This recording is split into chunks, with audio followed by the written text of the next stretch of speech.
Hello everyone, my name is Musharraf Yasin and today I am presenting the topic mob lynching in India. Let's start with introduction. Mob lynching refers to extrajudicial killing by a group of people. It often arises due to rumors, communal hatred, caste-based issues or moral policing.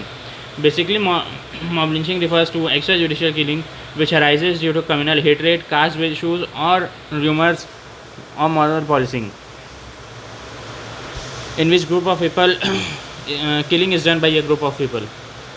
It raises questions on rule of law and human rights.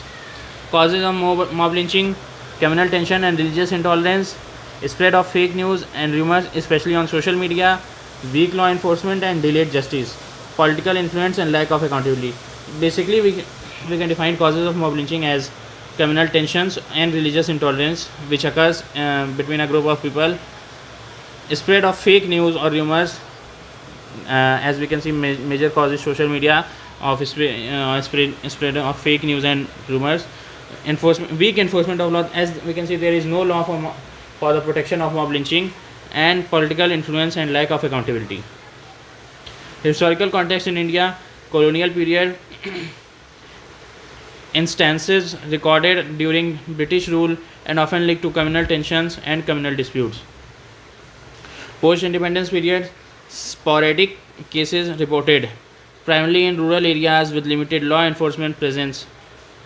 Digital age surge: significant increase since 2014, amplified by social media, misinformation, and viral messaging.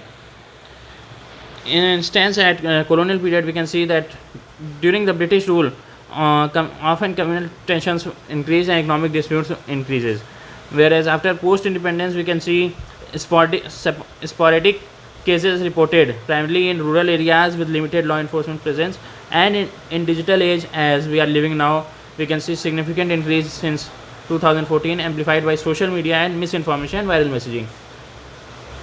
Legal provisions in India: no specific law against mob lynching. Indian Penal Code IPC provisions apply. Section 302, punishment for murder; Section 307, attempt to murder; and Section 322, 323 and 325, voluntarily causing hurt, grievous hurt. Section 147 to 149, unlawful assembly and rioting. Supreme Court in 2018 directed states to enact laws against mob lynching. As we can see that there are many cases provisions for punishment, but there is not a proper rule for mob lynching and from its protection, which a state or the center could apply.